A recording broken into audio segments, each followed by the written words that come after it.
Okay. Oh, thank you. Yeah, it was time for a haircut. My hair was getting too long to even put product in it. All righty. Let's wait here for some people to show up. And we'll get started on the FA Cup here. How's everybody doing? How are the two people in here doing today?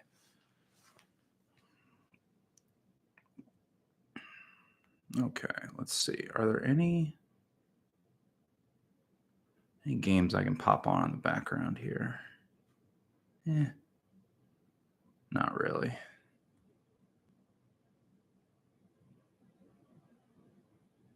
Yeah, not really. Thank you. That's 2 compliments on the haircut. Thank you. My wife liked it as well.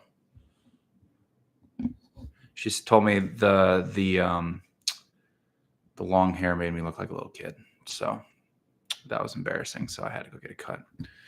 All right, we got 9 people in here. So here's how this is going to work today. Basically, the FA Cup is kind of a free-for-all. There's a couple, there's 2 matches where Premier League teams are playing against each other: Villa, West Ham, Arsenal, Manchester United. If I'm not forgetting another one, I'll hit both of those. If you have a match you want to talk about, just put it in the chat. I'm going to go through what I have. I'm going to go through the picks that I have. I have 6 right now. But if you have any questions on any matches, I'd be happy to give you any of the data that I have compiled on some of these teams. Obviously, we're dealing with a lot of teams in League One, League Two, a couple non-league teams as well. Just a quick starter before I get started. The 2 matches involving non-league teams, the top problem is one of them's on a Monday. It's Dagenham and Redbridge just playing Millwall. I don't have any credible data from the National League. So, and I think Tamworth is in like the 7th tier, I want to say. I don't have credible data for them. So it's up to you. If you really want to bet those matches, go ahead. I'm not, because I don't have really credible data. And to be honest, there's like 1 match where I ventured into League One, but outside of that, I've kind of kept and stayed in Premier League and Championship. It just gets difficult. And why don't I just do this off the top? Well, I would say Sheffield United's odds are rising because they were undervalued to begin with. That's actually my first pick. But here's what I'll say about the FA Cup and projecting it in general when I went through it. So, the concept that I used was the same concept that I used for projecting newly promoted teams to the Premier League and the Championship, from League One to the Championship, and then Championship to the Premier League. So, for example, I put this in my Substack projections article. A team going from, let me pull up the actual numbers. I think I have it in front of me. So essentially, teams that go from the Championship to the Premier League, so their season of promotion to their season in the Premier League, over the last, since 2015, let me pull it up here really quick before I'm just talking about, there it is. Since 2014-15, their expected goals for per 90 goes down by about 32%, and their expected goals allowed go up by 59%. So using those percentages and the expected goals numbers for teams in the Championship, if a team in the Premier League was playing a team in the Championship, I would use the team in the Premier League's expected goals numbers and then using those weights for the team in the Championship, essentially. And if I was, let's just say in theory, if I was doing a team from League One was playing a team in the Premier League, I would have to go essentially 2 steps. I would have to go, all right, I've now figured out if I would have to basically go, this is where it kind of gets difficult, is I have to say, okay, I have a League One team here. I know what their expected goals are for and against for what they're doing in League One. Okay, now I have to do the weights for what they would be in the Championship, right? Which is minus about 32% as well for expected goals for, and an increase about 18% for expected goals against. And then I would do another adjustment that I just did from taking those numbers and get to 32% for putting a team that now we have the numbers of what they would be in the Championship Now I have to get them all at the Premier League. So you can see it gets kind of difficult. And there's also the aspect of the cup that we also know that the Premier League teams, when they play these lower league teams like League One and League Two, they tend to rotate. Maybe they may not fully rotate, but let's just take Liverpool, for example. Like Liverpool is coming off a loss to Tottenham on Wednesday. They play Accrington Stanley, a League Two team, on the road, and then they follow that up with a road trip to Forest. They have to rotate, right? Van Dijk can't play every single match. Like Trent can't play every single match. Salah can't play every single match. So you're probably going to see a lot of squad rotation for Liverpool against Accrington Stanley. So what I've done is if a Premier League team is playing a League One or a League Two team, I put like a 20. This is like not a mathematical, like this doesn't make sense mathematically, right? Like it's not like I don't have a defined formula for squad rotation, but essentially what I've done is I've like increased those League One and League Two teams percentages, but not percentages, but like their expected goals numbers by about 20%. Is kind of what I've gone on. Just kind of putting in those weights that like there is a chance that these Premier League teams will rotate their squads. What I would honestly tell everybody, because I'm obviously going to give out my 6 picks here, but if you want to bet more, because I get it's the FA Cup, there's 32 matches, it's a lot of fun. I would really encourage you to, if you have a Premier League team that's playing, even a team in the Championship, I would really encourage you to just wait and see when the lineups come out, what actually each team is throwing out there. Obviously, the teams in the lower leagues are going to play full strike lineups. It's the cup. Like this is a huge deal to them. For the Premier League teams, some of the mid to lower tier teams, it's a big deal. But a lot of the mid-table, the upper tier we're on the back, right on the back of this. We got a midweek Premier League slate, right? Like it's a very difficult stretch for these teams. So that's kind of like my approach to the FA Cup and how I'd project it, how I'd approach it from a betting standpoint. I was pretty cautious, honestly, going through everything. I didn't really want to fire a lot just because we're going into the unknown a little bit in terms of squads and teams. And obviously, like many of you, I haven't watched teams in League One and League Two very often this year.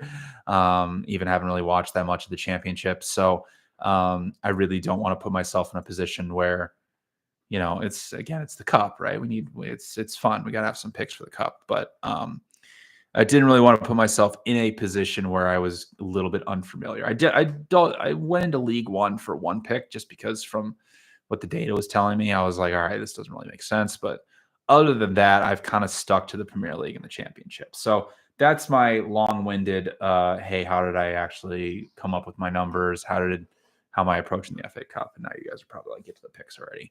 All right, first match of the FA Cup. What is it? 1:00 Central Time today. Sheffield United and Cardiff. I like Sheffield United on the money line. What have they risen to? I got it at -110 yesterday. Let's see what it's risen to today. I'm just going off of Bet365, obviously. Shop for the best odds out there. Okay. Oh, they're down to -106. They haven't risen up. Yeah, I like Sheffield United quite a bit here. 1.95. So Chris Wilder, he's back, obviously, with Sheffield United. He's done a great job this season. They're in a good position to get promoted, and it's because he's just kind of gone back to the basics for Sheffield United. It's the 3-5-2 low block counterattacking football, and it works. And one thing I always like to look at, and I looked at this with Nottingham Forest for them, the way that they've been obviously performing in the Premier League as well. But these teams that don't control a lot of possession, that don't really build out of the back, that like to play very direct and are very solid defensively, the theory behind that is why people don't want you, why the modern game is saying don't play like direct counterattacking football. It's not sustainable. It doesn't allow you to reach your ceiling. Part of that is because, we'll use Everton as an example, you can punch above your weight against the bigger teams, but when you play smaller teams and they're the ones that are sitting back and your only really route is playing direct, kind of limits you a little bit. But with that being said, Sheffield United this season against teams in the bottom half of the Championship are 9-3-0 with a +6.6 expected goal differential. they've been really good against them. And that same thing kind of applies to Nottingham Forest. I think Nottingham Forest has just one draw, and they've won every other match against teams in the bottom half of the table. I think that only draw was against Wolves, I want to say, the first time early on in the season. Yeah, Sheffield United plus 105 at DraftKings. Maybe I'm wrong, but Cardiff has really not been that good this season. I tried to bet against them with Coventry on New Year's. That was New Year's Day. They got a red card at halftime. They were drawing 1-1, and Coventry put up over 2 expected goals against them. But overall for the season, Cardiff has the 5th worst expected goal differential, minus 0.46 per 90. Problem with them, very low quality shots, averaging 0.08 non-penalty expected goals per 90 minutes.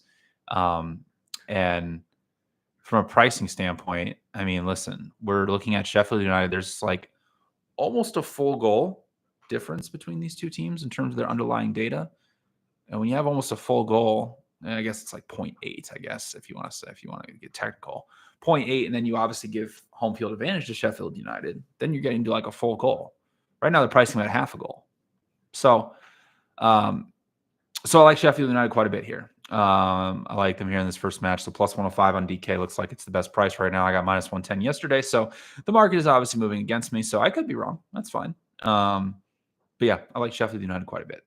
And again, for those who have joined late, I'm just going through the picks that I have. If you have questions on any other match, put them in the chat and we'll talk about them. I have the data in front of me for some of the League One and League Two teams. I have their expected goals for and against.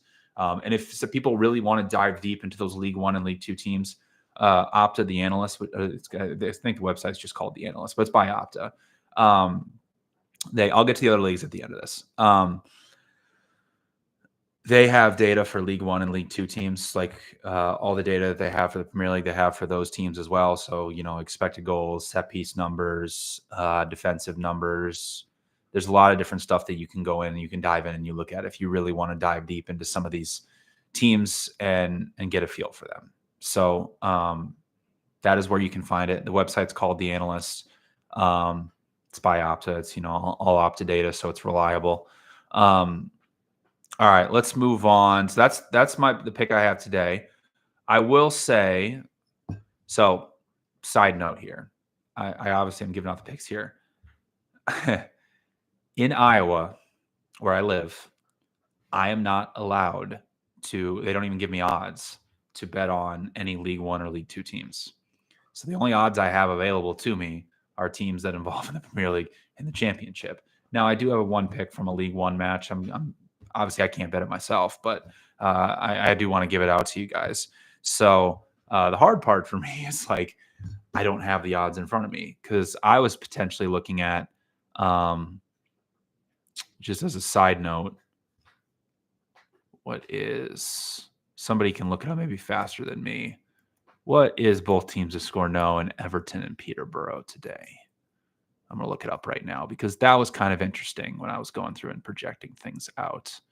And the reason that I say that is, let me look it up first before I just go off and on a tangent. And all right, Everton, Peterborough.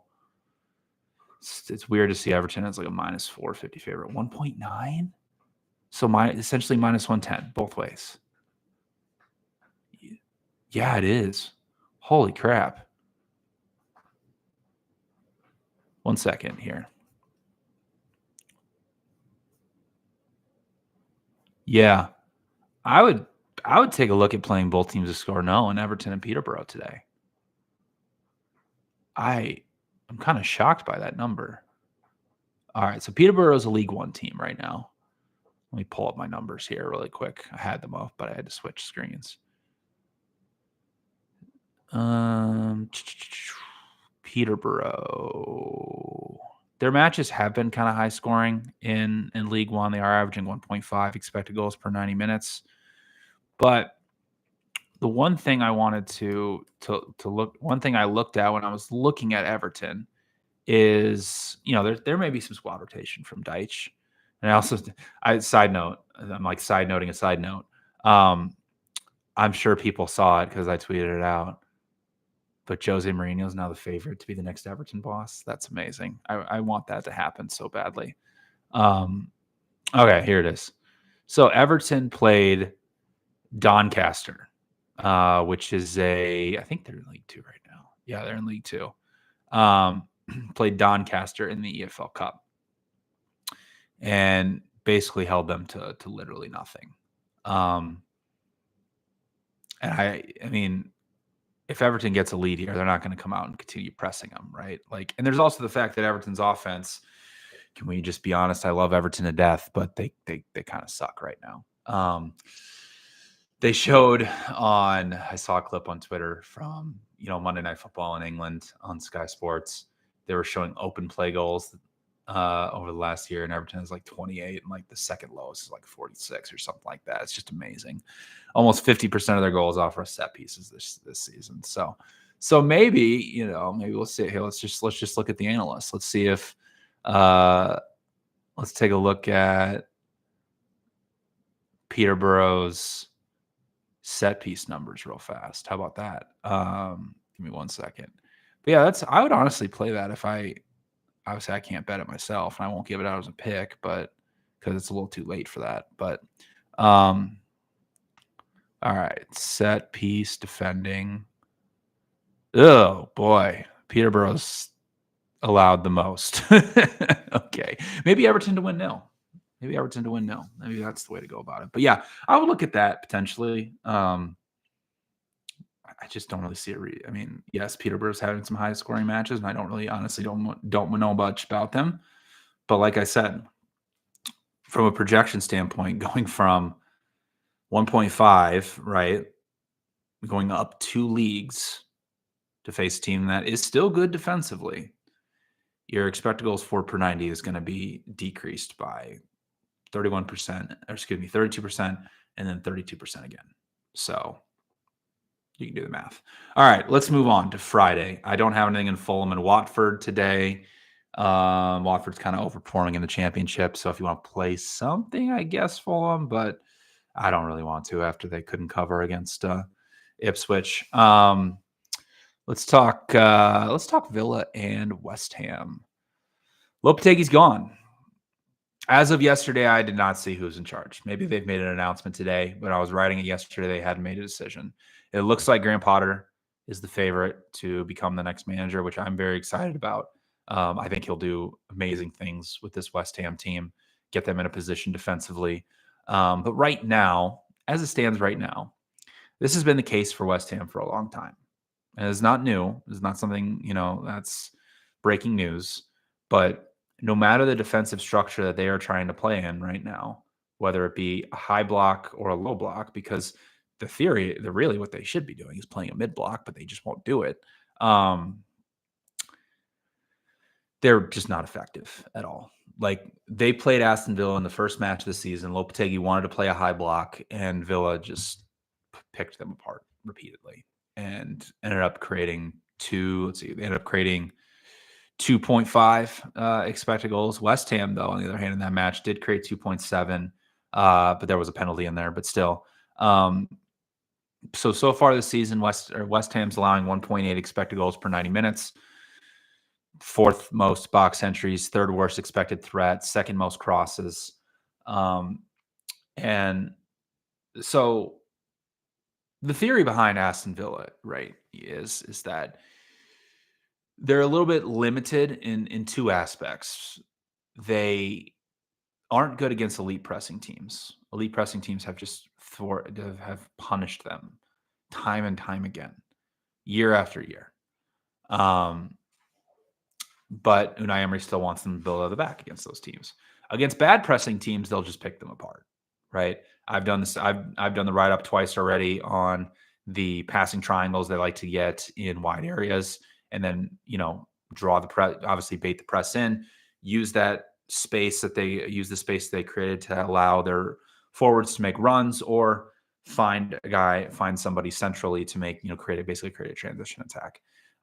When they did that against teams like Brentford, they really killed them doing that. They can do the exact same thing here to West Ham. And the problem with West Ham is that if they get into a negative game state here, they're in big time trouble.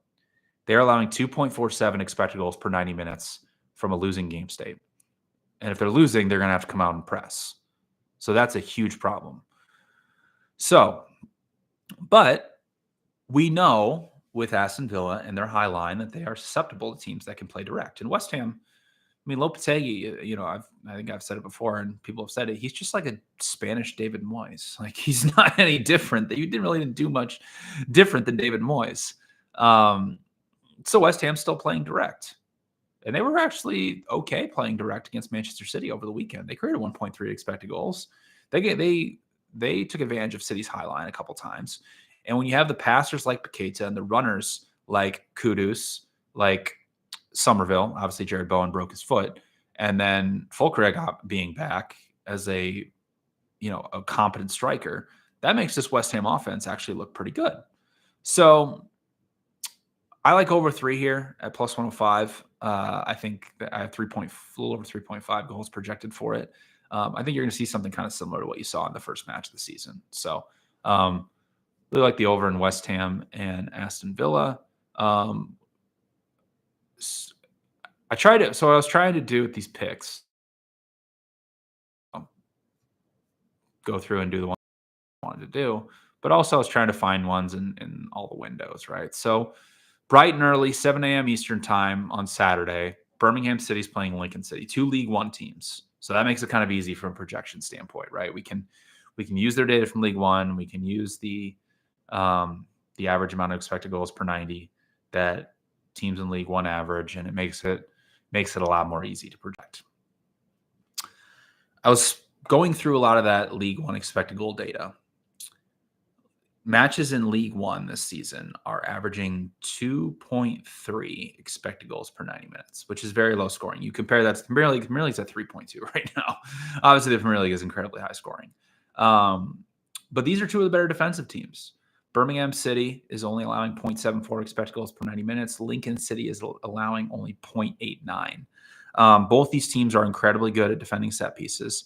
If you look through their previous result, you'll see that it ended 3-1. Partly, I thought when I looked into it, that had to do with the fact that Lincoln City scored in the first minute, and it completely can't change the complexion and game state of the match, right?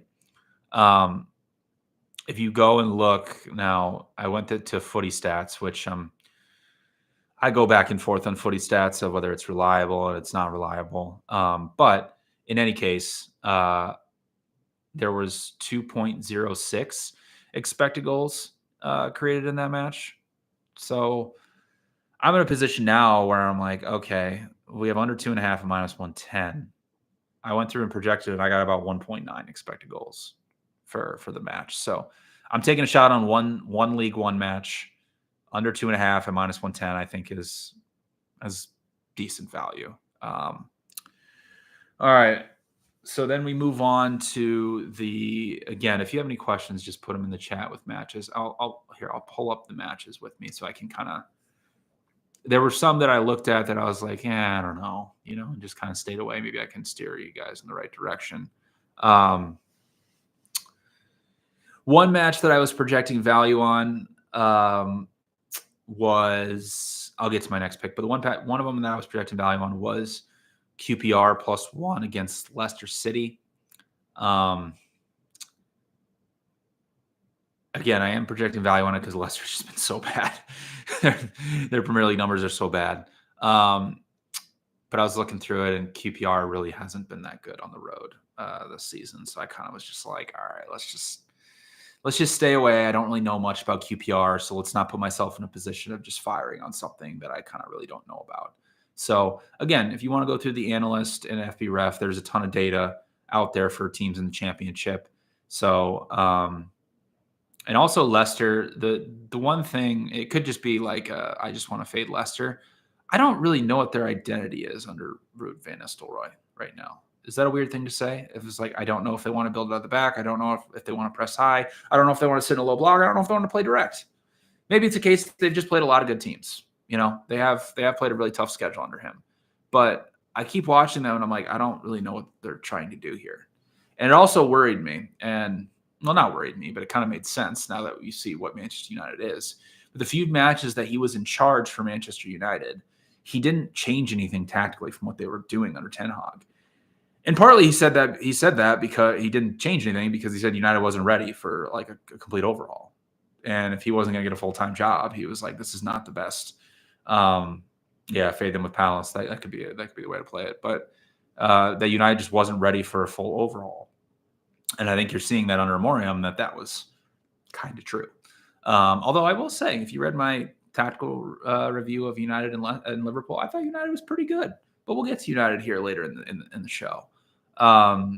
So, all right, let's move on to the next pick I had.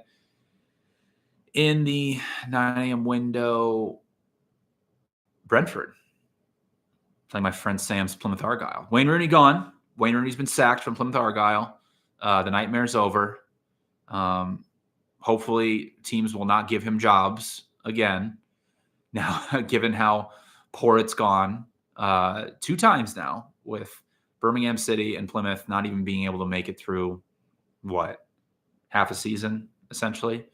I like Brentford -2, taking Brentford on a spread. I know that sounds a little crazy, but Thomas Frank is really turning Brentford into a team that can dominate a lot of lesser competition, especially at home.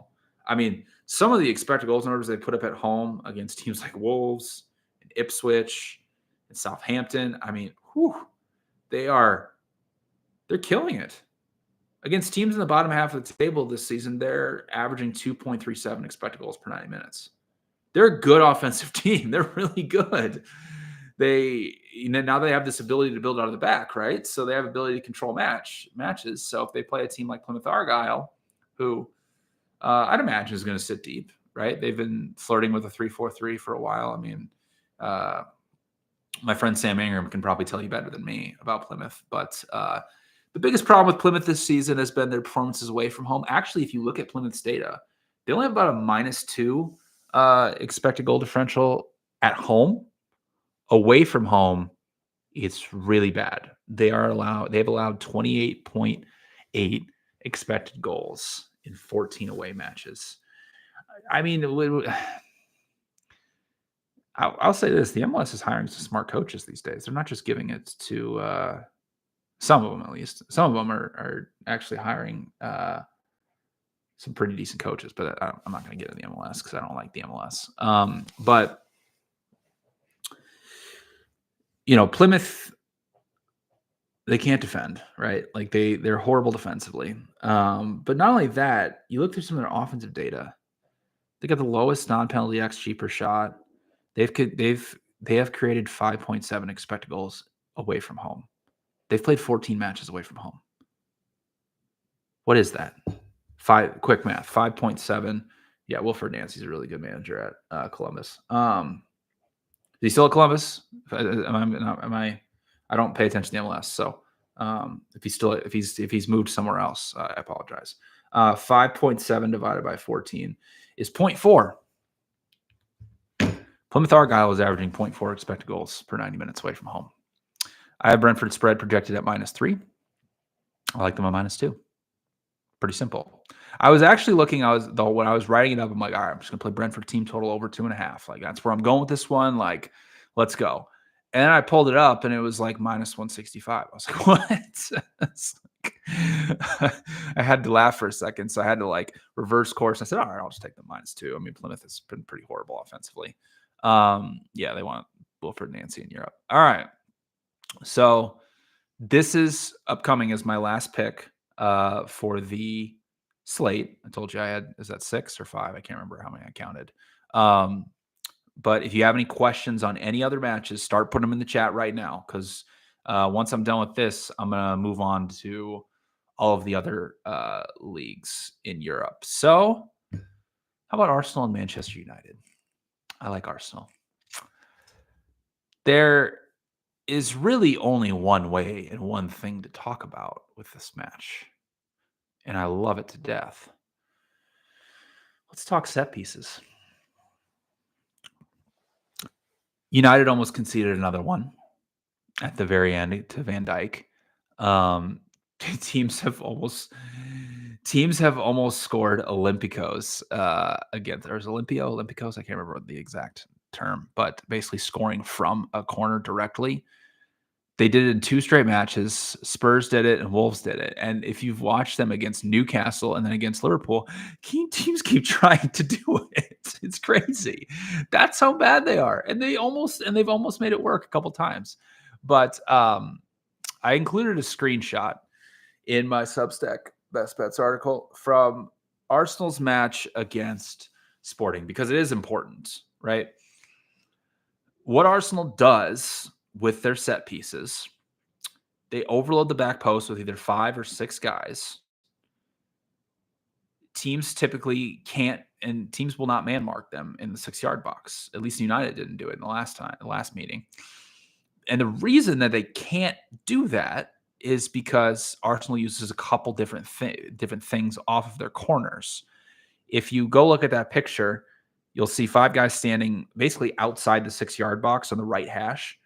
They'll do a couple different things. They'll either stay there and they'll have a 5v3 overload on the back post, or all those guys will just start making runs right across the face of the 6-yard box. And it becomes very difficult for teams to pick it up. It becomes very congested. And it also, what it makes it hard to do for teams is to clear the ball, right? Like the best thing you want to do from a corner is just clear it out and start fresh.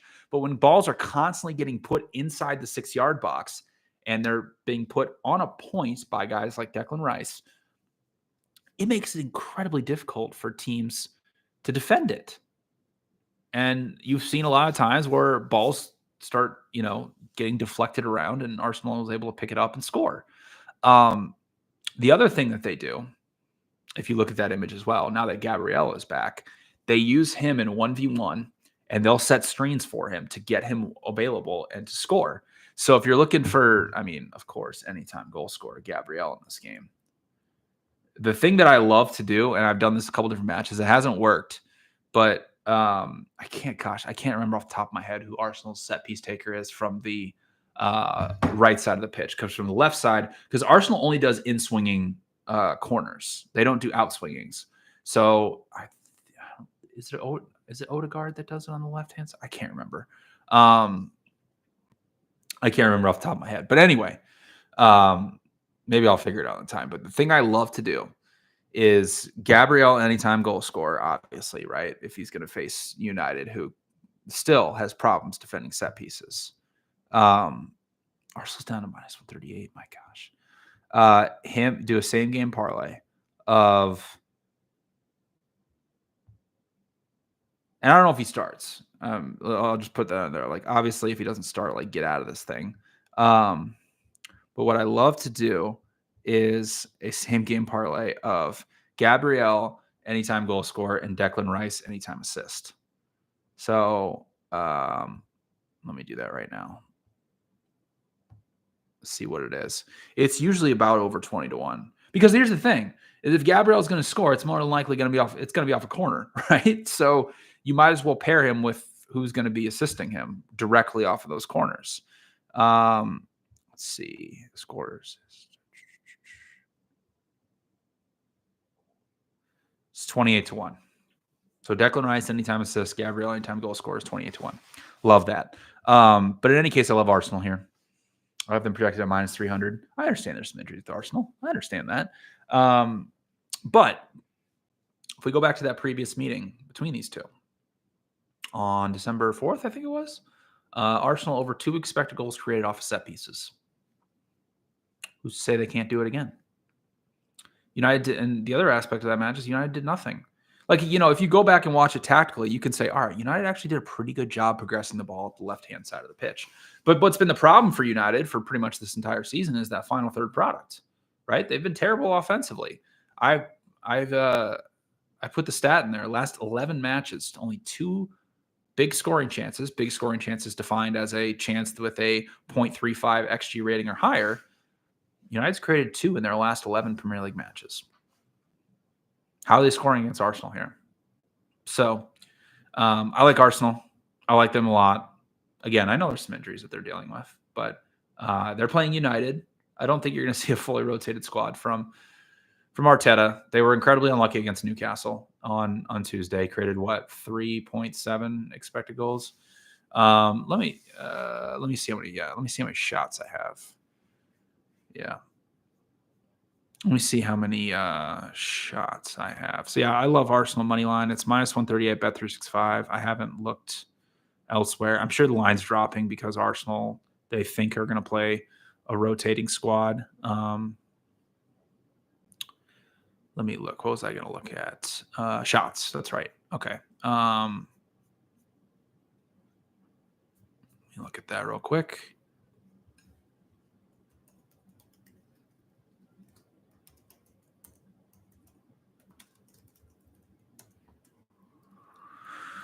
All right. Oops. Hang on.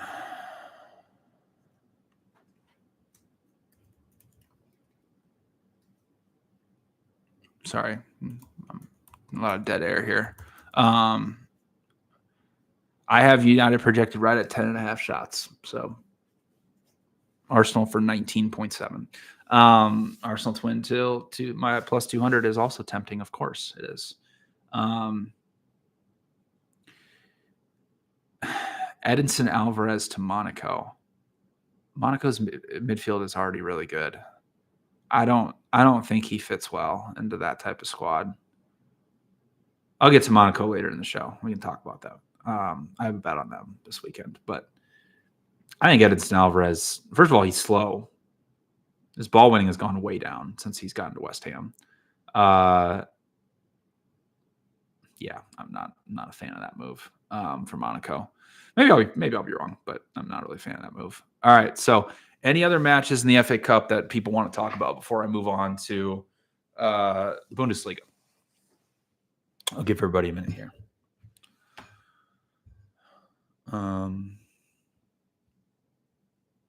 Leeds is playing Harrogate Town. Side note, I was doing my projections. I had Leeds as a bigger favorite over Harrogate Town than I had Manchester City over Salford City. Isn't that crazy? If I could have played Everton, sure. I'll play both teams to score no in that match at -110 or whatever it is. Harrogate Town. Let me look up their numbers really quick. I remember they were pretty bad. I'm sure Leeds to win 0 is like an astronomical price. Let's see. Harrogate Town. Oh my God. Averaging 0.74 expected goals per 90 minutes and allowing 1.47 in League 2. Minus 0.72 expected goal differential in League 2. Holy moly, that's bad. Of course, Leeds is what, like minus 2,000 or something. What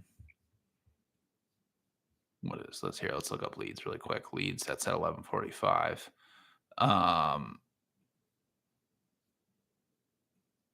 Yeah, they are about -3 favorites. What do I have them projected at?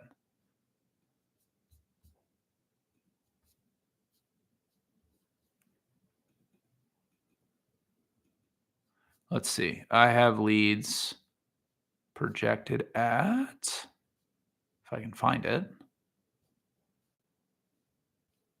There we go. I have Leeds spread projected at about -3.5. So if you wanted to take Leeds -3, you could. But there's also the element that they might rotate. So that's the other thing. Oh, one other thing I was looking at before I go. This is just, I guess you could call this a lean or whatever. I probably won't get it on because obviously I can't bet it myself. But I kind of like Chelsea just to completely obliterate Morecambe. I have their spread projected at like -4. Obviously, they're going to rotate, right? Obviously, that's the case. But when I was looking through, let me see here. Let me pull up the exact numbers from we have a good barometer with Chelsea, right? And how they do against like these like lesser teams. If it'll let me pull it up. There we go. we have a good barometer of how they do against these lesser teams, right? Because they're in the Conference League right now. The 6 matches they played in the Conference League, they outscored their opponents 26-5, and they had a plus 2.04 expected goal differential per 90 minutes. They were just dominant. And that was largely with them rotating people. So I kind of like Chelsea. What's their spread right now? I might include this in the pick. I might just include Everton in the picks as well when I get them out later today.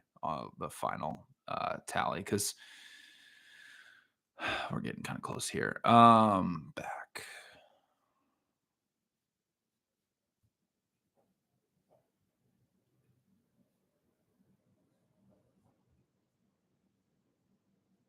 All right, so Chelsea is gosh, and they're like,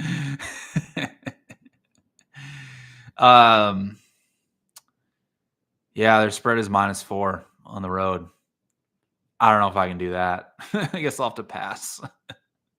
I'll tell you what, though, if we get to match time and you see a rotated squad from Chelsea, but you're also like, you know what, this is still a pretty good squad, and they drop to like -3 or whatever it is, I will play them. Morecambe is. Well, I was going to look up their numbers really quick because I was looking. They were bad. They are a league. They are a League Two team, and they are actually worse than Harrogate Town, minus 0.75 expected goal differential per 90. They are allowing 1.68 expected goals per 90 minutes in League Two. It's the magic of the cup, though. All right. I don't know what are they 40 to 1 to pull off an upset here at home. That's so low. They should be like 100 to 1. All right. I think that is about it for the FA Cup. Again, any more matches anybody wants to talk about? Obviously, it's the magic of the cup, so there's going to be upsets. I'm just looking through all the matches right now to make sure I hit everything that I wanted to hit.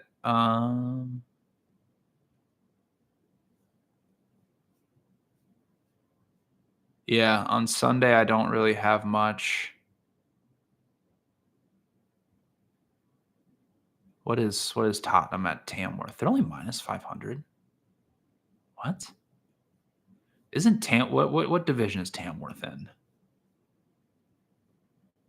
Tamworth is in the National League. Okay. And they're in 16th place in the National League with a minus 15 goal differential. Huh. Why is Tottenham only minus 500? That's weird. Okay. All right. So that's going to do it for the FA. Oh, Norwich Brighton. All right. I had it right around where I had it projected. I have Brighton at like minus 180, which is right around where they are. Yeah, I don't really have much for Norwich and Brighton. Just, kind of just trusting my numbers on that one. All right. Let's do the Bundesliga. Let's do the big one. Friday. This is a great one to come back to. Dortmund and Leverkusen. I like Leverkusen in this match. So hang on, let me pull my notes here. But basically, Leverkusen, yes, they've been overperforming, but they've been red hot. They've won 8 straight matches in all competitions. And I worry how Dortmund's press is actually going to be effective in this match. And I wrote this up in the Substack article that there's 2 ways to play Leverkusen, right? You either sit back or you just full man-to-man press blitz them. And one of those 2 things can work. You get caught in the middle of doing one of those 2 things, they're just going to kill you over and over again. So what Leverkusen likes to do is they like to what I call a 5-2 build-up shape. They like to bring the goalkeeper out, so 2 center backs pretty close on each side, keep the fullbacks a little bit low, two midfielders, And what that does is it always is going to give them a numerical advantage, right? Their 3 and 4 man passing combinations are always going to work through those different phases. So that's the theory of like, okay, if you press them, you got to press 7 guys, and it just becomes even more difficult. Then you get in 1v1s against the back line, and it becomes very, very difficult to defend unless you hit home on the press. So that's why a lot of teams are just like, let's just sit back. Like, we're not going to be able to get a numerical advantage against them with our press. So let's just sit back. I don't know if Dortmund's going to do that. Dortmund consistently has been pressing in a 4-1-3-2. So when they press with their front 5 guys, they're really going to have their fullbacks come up and press. And it's going to be very difficult. So I think that Leverkusen is consistently going to have a 7v5 when they're building up through there. And what we know about Leverkusen is they have dribblers and passers who can kill you in 1v1 situations. And if that's going to be the case here against Dortmund, I love Leverkusen in that type of matchup. They do, again, like I said, they do a lot of 3 and 4 man passing combinations. And what's so beautiful to watch about Leverkusen is, of course, teams want to have overloads, right? That's the whole point, right? Is time and space, having numerical advantages so you can pass around teams and play through them and create big chances. Like that's the whole concept of numerical advantages. But they do it so quickly. Their passing is always just so fast. It's not slow, and there's a purpose to it. Go back and watch the highlights from their last match against Freiburg and go watch how they scored the second goal. They got a mini 3v3 in zone 14, and they just quickly played a quick 1-2. Wirtz got him behind, scored. Boom, goal.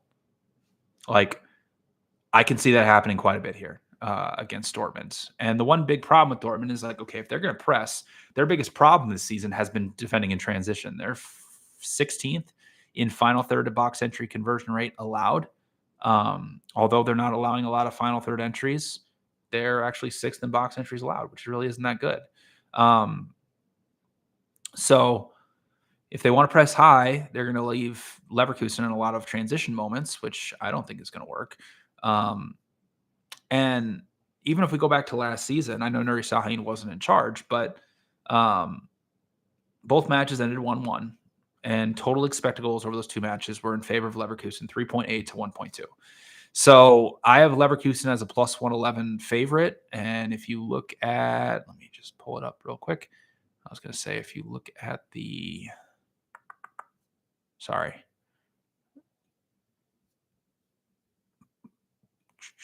if you look at expected goals numbers overall for the season, Leverkusen is at plus 0.8. Dortmund is at plus 0.2. There's a 6.6 goal differential. Even if you account for home field advantage there, then you're getting to where Leverkusen probably should be minus 1.25 at like even money, and they're not. So I like them draw no bet at minus 120. Xavi Simone's back for Leipzig, overperforming Bremen. I did show a little bit of value on Leipzig. Be honest, I did. But their numbers this season have been honestly kind of poor. Like, did you know that Werder Bremen actually has a better expected goal differential right now than Leipzig? It's not good. So yeah, we can, if I was, what my projections and probably what the value of that on that is take into account some of the prior year data, which I'm at like 30% prior year, 70% this year on weights on that data. So, giving home field advantage plus, Leipzig being way better last year than Werder Bremen, you could probably get to a case that like, that's why I have it. But yeah, I'm passing on Leipzig. If you want to play them, go ahead. I am showing a little value on them and they'll probably win, but yeah, they just haven't been that good this season. Now Bremen's not really going to press them, which is good because all their problems have come from just trying to build out of the back. So yeah, I guess you could make that case, but I'm also paying a pretty high price for it. So, any questions or other matches in the Bundesliga? Because I really only have like 3 total picks in the other 4 leagues this weekend. Yeah, I mean, the expected goals numbers can get racked up against bad teams, but again, if you want to play it, I'm showing value on it. I'm just saying I'm not really feeling that confident about playing Leipzig. So, and if I don't really feel that confident about it, I'm not going to do it. Any other matches that people want to talk about in the Bundesliga? I guess I have to, Mr. DeBundo's down my throat about Gladbach and Bayern. We all know the history, right? Gladbach is Bayern's bogey team. It happens year after year, time and time again. He'll be on their money line. He'll be on their spread. It's at Gladbach, who I think has been much better this season. And they'll win. I mean, I don't really have anything other than the problem is, if you look at my projections, Bayern's numbers are the best in anybody in Europe this year, by far. Their underlying numbers are ridiculous. But they have lost some matches. They have shown some vulnerabilities. And teams that can play quick balls out wide can hurt them. So Gladbach can definitely do that, and they can cause problems. I'm just passing. I'll watch Gladbach win. I'll just have some fun and watch them win. St. Pauli versus Frankfurt. What do I have that at? Hang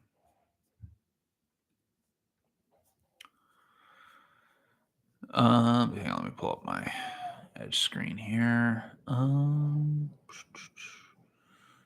Okay, nope, that's expected points, not Edge screen. There we go. Okay. St. Pauli and Frankfurt. I don't really have anything here. I have Frankfurt projected at plus 108, total at 2.9. Let's see if FBref has timed out or not. They have. Great. I was going to pull up my statistical matrix, but it appears that FBref has timed out once again, which is a constant problem that I have to deal with. All right. I can just pull up some numbers from Mark Stats, though.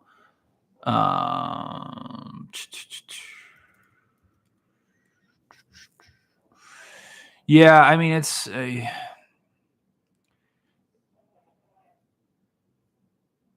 Yeah, I don't really have anything for St. Pauli. They're a good pressing team, though. I will say that. They're second in the Bundesliga in turning opponents over in dangerous areas,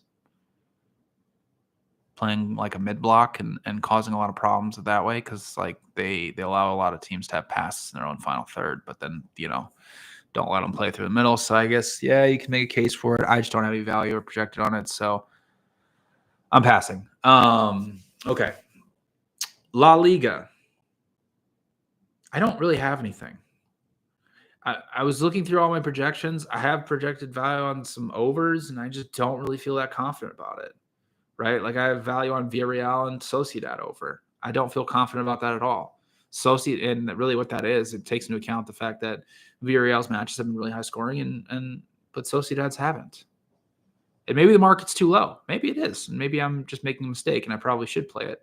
But Sociedad matches this season are averaging 2 non-penalty expected goals per 90 minutes, or actually less than that. So Madrid, Osasuna, both teams to score. Let's see here.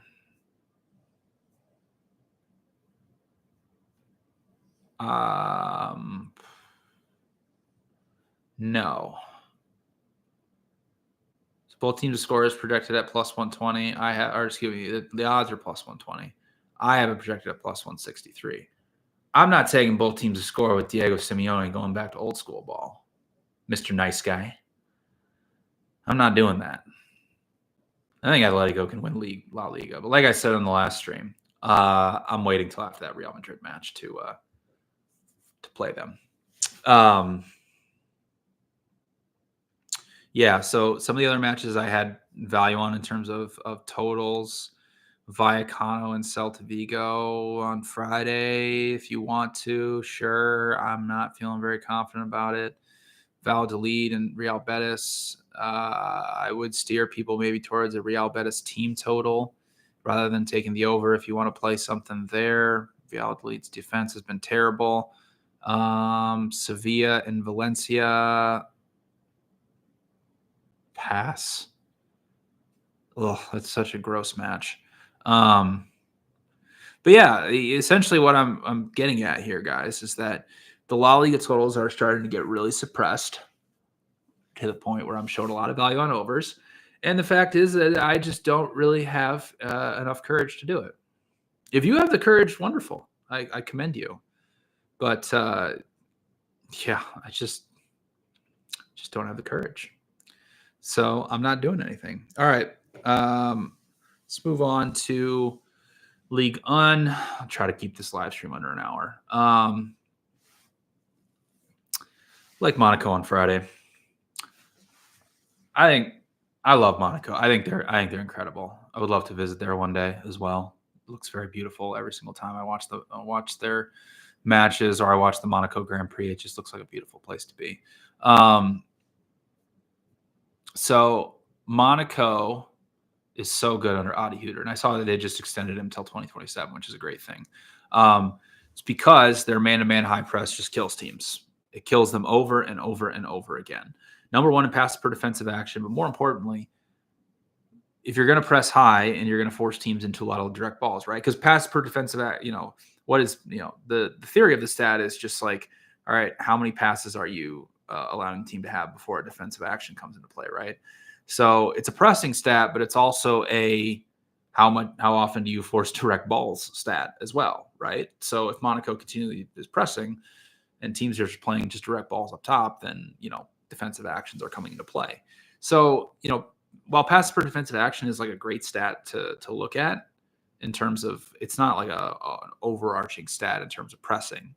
You have to combine that with how well teams are defending those direct balls and how well they are defending balls out wide, honestly, because that's where a lot of balls go when teams want to evade pressure, right? They don't put balls in the middle when they're evading pressure.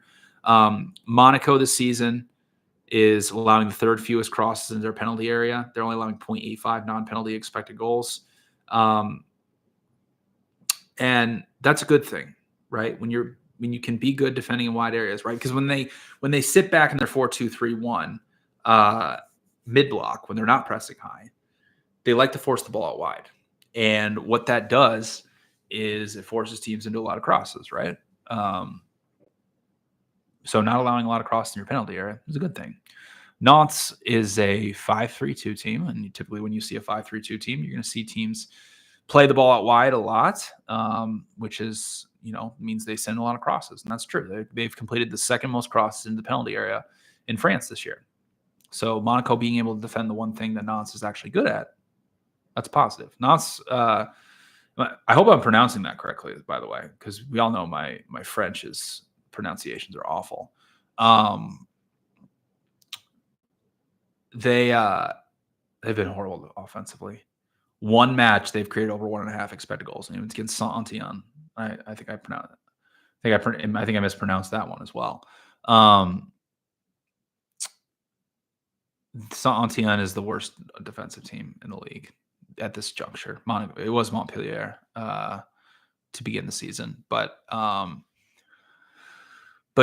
0.95 non-penalty expected goals per 90 minutes for them this season. Defensively, they've been average as well. And I just think the market continues to undervalue Monaco. So Monaco, I have them projected at minus 155. So I like them at minus 120. Yeah, Nantes and Lille. I mean, that's just what Lille does. Like anytime they ride any high, they always fall back down to earth. All right. Any overarching questions before we go here? Thank you everybody for tuning in.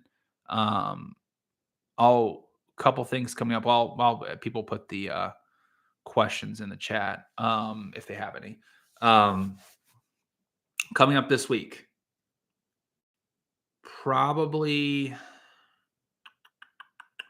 I'm trying to think of the best time that's going to work for me to do a live stream for the midweek Premier League matches. And unfortunately, it's probably going to be Monday night, would be my guess. So I apologize to people who are in Europe watching it. I can't really swing it Monday morning. So probably Monday night. And then next week, hopefully I can do both days because I think it will be a lot of fun.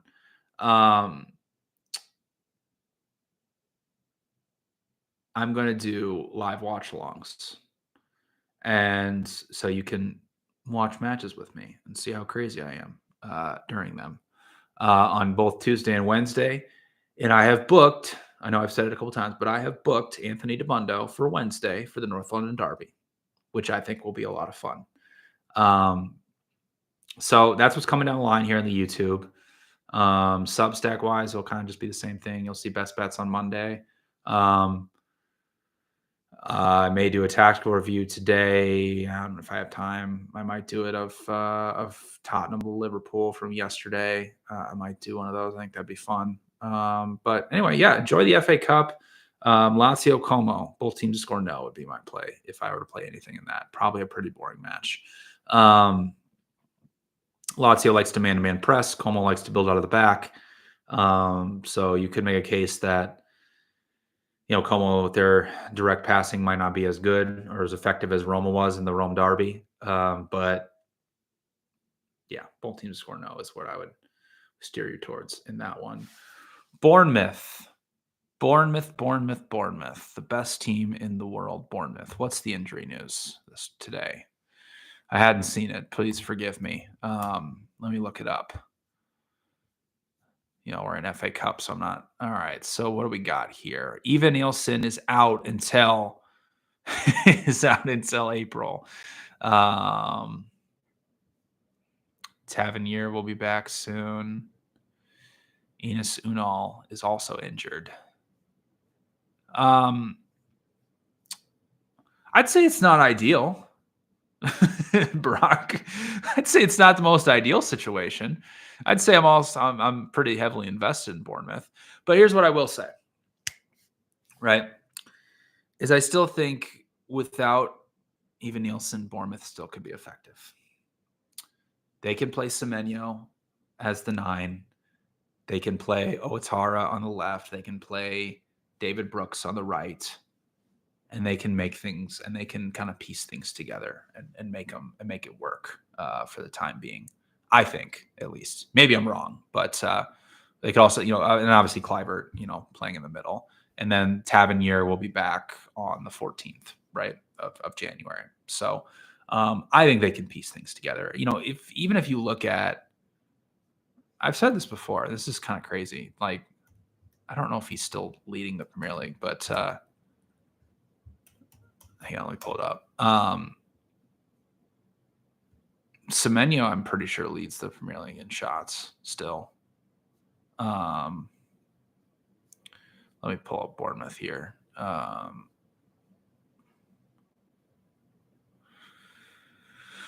So, yeah, I've already bet Bournemouth against Chelsea. I would stick with that, honestly. You could wait for a better price if you really want to, but I would stick with that. I think that the whole point of playing it, right, was Bournemouth's ability to manipulate Chelsea's press, to have guys drop deep, and to play balls in behind. They have plenty of other guys who can get in behind. Like, it's not just Eva Nielsen that can do that. So Ouattara does love shooting. They all love shooting. I mean, Bournemouth's averaging the second most shots in the league this season. They all love shooting.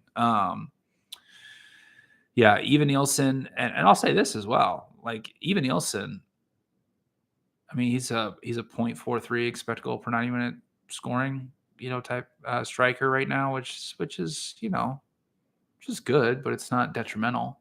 So I think they got plenty of other guys that they can piece together. Sinistera, it looks like, will be coming back as well, which will help things. So, and we don't know how long Unal is out, and he could only be out a couple weeks, so he'll be back. So, I don't know if your question was for Chelsea or for long term in Bournemouth, but as it pertains to Chelsea, I still like them against Chelsea. Milan and Cagliari. Is that how you pronounce Cagliari? Is it Cagliari? Cagliari, the team from the island. Well, obviously my projections took into account how they've been playing, which is very open under Fonseca. And now they have, I'm gonna mispronounce his name. the Porto manager. I apologize in advance. This is going to be get ready. If you want to clip this, this is probably going to be one of the worst pronunciations you'll ever see on the internet.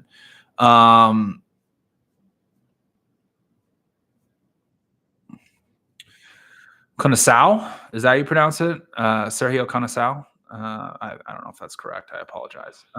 But obviously with Porto, he's much more defensive, much more low block centric, a lot more defensive structure. So that changes the way that Milan plays. And so I really am just going to pass and give Milan some time to see what they look like under him. Obviously, great win in the Italian Super Cup. Great come from behind win for them. But yeah, I'm passing on that one. All right. So that'll do it. Again, next week, live watch alongs. I'll do a live stream for because I think we have midweek Bundesliga and some other leagues are in action as well. So it'll be busy on the YouTube next week. But yeah, come join me for the live watch alongs. I think they'll be a lot of fun. I've wanted to do them for a long time. I was looking for the right time to do them because weekends just don't really they don't work for me, and obviously not many people are going to tune on the weekends. But I think middle of the week in January will be a lot of fun. We'll try them out. We'll see how they do. If they do well, and people enjoy them, we'll do them for the Champions League as well. So thank you everybody for tuning in. I hope you enjoy the FA Cup this weekend, and good luck with your bets as always.